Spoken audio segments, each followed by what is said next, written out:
नमस्कार दोस्तों, YouTube channel Verma academy पर आप सभी का स्वागत है। दोस्तों, इस वीडियो में आप देखेंगे अलंकार। अलंकार मतलब फिगर ऑफ स्पीच, यानी कि अलंकार क्या है और इसे कितने श्रेणियों में बांटा गया है ना, और ये क्या काम करते हैं। तो अलंकार यानी अलंकार दो शब्दों से मिलकर बना, अलम जमा कार, यानी कि जो अलंकृत करे या जो शोभा को बढ़ाए या विभूषित करे। तो इसके शाब्दिक अर्थ समझने के लिए हम चलते हैं आगे। देखिए, इसका शाब्दिक अर्थ है विभूषित करना। ध्यान रखना, हमें ये विभूषित करने का काम करता है। अब किसको विभूषित काम करने का काम करता है, तो देखिए दोस्तों, कई सारे आचार्य और विद्वान हुए हैं। इन्होंने सभी ने अलग अलग तरीके से उसको परिभाषित करने की कोशिश की है। उनमें एक आचार्य दंडी हुए, उन्होंने संस्कृत में लिखा है कि काव्य शोभा करान धर्मान अलंकारान प्रचक्षते, यानी कि क्या कहा है कि काव्य की शोभा को बढ़ाने वाले धर्म अलंकार कहलाते हैं। ठीक है, यानी कुल मिलाकर के काव्य मतलब कविता है ना, तो ये क्या कविता की शोभा को बढ़ाने वाले तत्व होते हैं। ठीक है, और भी लिखा है कई लोगों ने कि काव्य शोभादायक जो तत्व होते हैं उनको हम अलंकार कहते हैं। अब ये अलंकृत करने का काम करता है, अर्थात कविता की सुंदरता को बढ़ाते हैं। ये एक तरह से मान लो आभूषण है।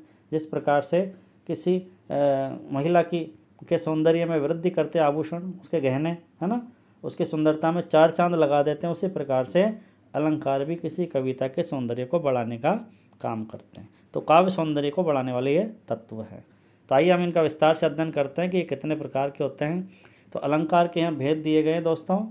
मुख्यतः कविता में शब्द और अर्थ दो चीज़ होती है, ये ध्यान रखना हमें कि शब्द और अर्थ जब होता है तो वो काव्य कहलाता है। इसको परिभाषित भी किया गया है कि शब्दार्थ और सहितो काव्यम, अर्थात काव्य वही है जिसमें शब्द और अर्थ है। तो शब्दों के माध्यम से देखिए, इसके दो भेद हो गए, शब्दालंकार। पहला भेद है इसका शब्दालंकार, यानी कि ऐसे अलंकार, ठीक है, जहाँ शब्दों के द्वारा काव्य में सौंदर्य की वृद्धि होती है। ठीक है, यानी शब्दों से हमें पता लग जाएगा कि यहाँ काव्य की सुंदरता बढ़ाई गई है। तो ऐसे अलंकार है अनुप्रास, यमक, श्लेष, वक्रोक्ति, पुनरुक्ति, है ना। यहाँ शब्दों के माध्यम से काव्य में चमत्कार उत्पन्न किया जाता है। जैसे एक उदाहरण है श्लेष अलंकार का, आप देख सकते हैं। जो रहीम गति दीप की कुल कपूत गति सोए, और बारे उजियारो करे बड़े अंधेरो होए। यहाँ क्या है, दीपक और कपूत दोनों की गति को बताया गया। ठीक है, क्या बताया कि बारे मतलब जलाने पर क्या करता है दीपक, उजाला करता है ना, उजाला। और बड़े यानी बड़े मतलब बुझाने पर, बुझाने से क्या होता है, अंधेरा हो जाता है। तो कुल मिलाया बुझाने से अंधेरा हो जाता है। उसी प्रकार से देखिए इन शब्दों के फिर आगे जाके एक एक अर्थ और है ना। बारे मतलब बचपन में, कपूत के अर्थ में क्या है, बचपन, और बड़े मतलब बड़ा होने पर। तो यहाँ एक शब्द के दो दो अर्थ है ना, यानी कि यहाँ श्लेष है। इन शब्दों में क्या पाया गया है, श्लेष पाया गया है, ये ध्यान रखना। ठीक है, इसलिए यहाँ श्लेष अलंकार है। तो कुल मिलाकर के अलंकार यहाँ शब्द के माध्यम से चमत्कार उत्पन्न किया गया है। आगे इसका जो दूसरा भेद होता है अलंकार का, वो है अर्थालंकार, यानी कि यहाँ अर्थ के द्वारा काव्य में सौंदर्य की वृद्धि होती है। यहाँ देखिए लिखा है परिभाषा, अर्थ के द्वारा काव्य में सौंदर्य की वृद्धि। कुल मिलाकर के कविता को पढ़ करके उसका अर्थ समझेंगे। जैसे उपमा, रूपक, उत्प्रेक्षा, अतिशयोक्ति और मानवीकरण, ये अर्थालंकार की श्रेणी में आते हैं। जैसे हाय फूल सी कोमल बच्ची हुई राख की डेरी, तो यहाँ देखिए उस बच्ची को क्या बताया, ये बच्ची है, इसको किसके समान बताया है, फूल के समान। तो यह तुलना की गई है हाँ। इसलिए यहाँ अर्थ जब तक नहीं होगा तब तक हम इस कविता का चमत्कार को समझ नहीं पाए। कुल मिलाकर के उपमा देकर के इसकी सुंदरता को बढ़ाने का काम किया गया है। तो ये अर्थालंकार की श्रेणी में आती है। अब हम इनका विस्तार से अध्ययन करते हैं। अनुप्रास अलंकार, ठीक है, सबसे पहला अलंकार जो है वो है अनुप्रास अलंकार। तो अनुप्रास अलंकार क्या है, देखिए अनु का मतलब होता है अनुसरण करना, यानी कि इसमें आपको ऐसा नज़र आएगा। आइए इसका हम परिभाषित करके देखते हैं। सबसे पहले इसका क्या लक्षण है कि जहाँ एक ही क्रम से, ध्यान रखना, एक ही क्रम से यानी लगातार, ठीक है, या अनेक वर्ण एक से अधिक बार आए, ध्यान रखना। व्यंजन वर्णों की यहाँ बार बार आवृत्ति होती है अनुप्रास, उसे हम अनुप्रास कहते हैं। यानी एक वर्ण कई बार आता है, जैसे कल, कानन, कुंडल, मोर, पखा। तो आप देख सकते हैं यहाँ क वर्ण की आवृत्ति हो रही है ना।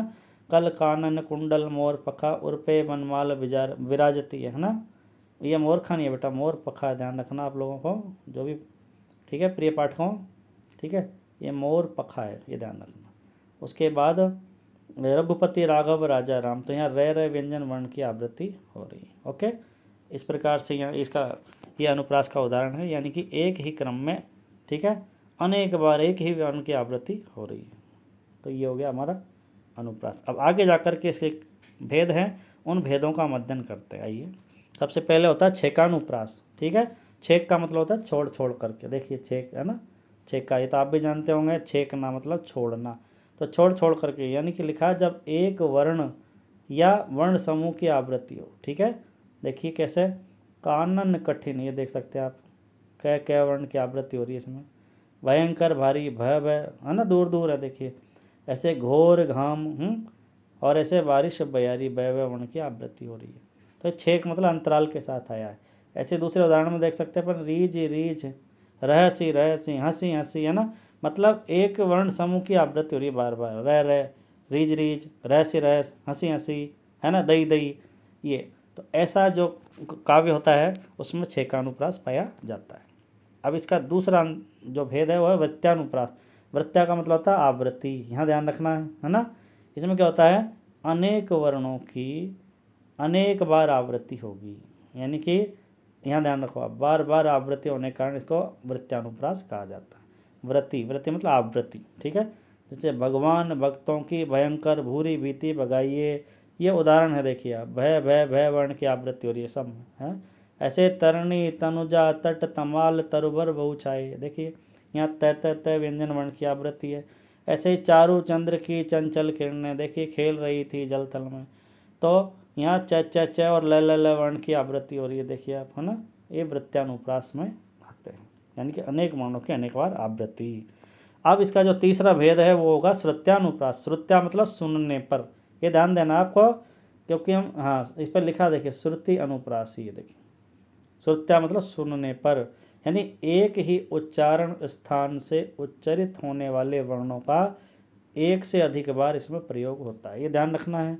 यानी कि उच्चारण स्थान जैसे कंठ है ना, तालु मूर्धा है ना, ये ओष्ठ, ये वर्ण, ये ध्यान रखना, दंत्य ओष्ठ, ये आपको ध्यान रखना है ना।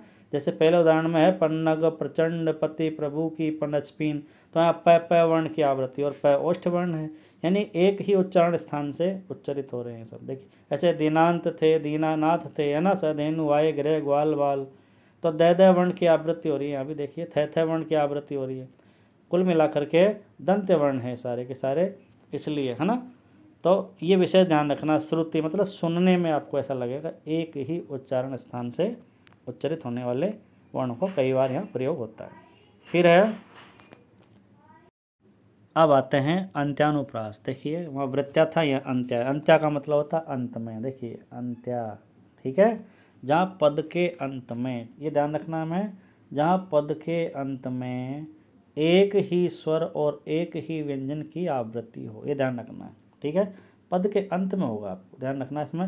जैसे नब लाली चाली निशा चटकाली धुनिकीन, तो यहाँ देख सकते हैं आप ई, है ना, लाली चाली चटकाली, इसमें ई और अंत में लय, है ना।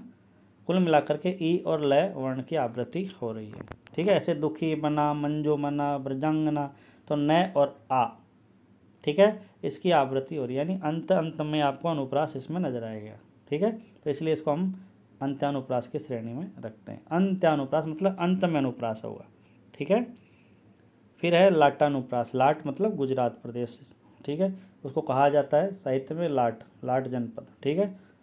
लाट अनुप्रास यानी यहाँ क्या होता है, शब्दों की आवृत्ति बारंबार होती है किंतु अर्थ भिन्न नहीं होता कभी। अब अर्थ भिन्न कब होगा, जब इसका हम अन्वय करेंगे, यानी अलग अलग करके इसको हम पढ़ेंगे तो अर्थ भिन्न हो जाता है। जैसे पूत कपूत तो क्यों धन संचय, और पूत सपूत तो क्यों धन संचय, मतलब सारा का सारा वाक्य हमने ऐसे कैसे ही रख दिया दोनों, देखिए, है ना। लेकिन इसका हम अन्वय करके पढ़ते हैं तो इसका अर्थ दोनों पंक्तियों का अलग अलग होगा, ठीक है। ऐसे पराधीन जो नर नहीं सुख संपत्तिता हेत, और पराधीन जो नर नहीं, या कोमा लगा दी, देखो अल्प विराम लगा हुआ है, नई सुख संपत्तिता हेत। तो कुल मिलाकर के दोनों एक वाक्य दोबारा पुनरावृत्ति हुई है उसकी, ठीक है। अब लेकिन अर्थ अलग है, अन्वय करने पर हम इसको बिल्कुल अलग अर्थ में देखेंगे। जैसे पूत कपूत तो क्यों धन संचय, यानी जो अगर पूत कपूत है तो धन संचय करने की आवश्यकता नहीं है क्योंकि वो बर्बाद कर देगा, और शपूत है तो भी कोई संचय करने की आवश्यकता नहीं क्योंकि वो खुद ही कमा लेगा। तो दोनों विरोधी अर्थ है लेकिन हमको लगता है कि एक जैसा है। ठीक है। ऐसे पराधीन जो नर नहीं, मतलब वो व्यक्ति पराधीन नहीं होते हैं ना, सुख संपत्ति तायत, उनके लिए जिनके लिए सुख संपत्ति बना है वो किसी के पराधीन नहीं होते। लेकिन पराधीन कौन होते हैं? जो नर है ना, नई सुख संपत्ति तायत, जिनके लिए सुख संपत्ति नहीं बना है। मतलब कुल मिलाकर के दोनों पंक्तियों का अलग अलग अर्थ है। तो लाटानुप्रास में क्या है, पूरा का पूरा वाक्य दोबारा या मतलब उसकी आवृत्ति हो जाती है। ठीक है। तो ये लाटानुप्रास होता है। तो दोस्तों ये थे अनुप्रास अलंकार के 5 भेद। ठीक है। तो यदि आपको वीडियो अच्छा लगा तो आप इसे लाइक कमेंट अपने मित्रों में शेयर कीजिए और मेरे चैनल को सब्सक्राइब कीजिए। धन्यवाद। नमस्कार।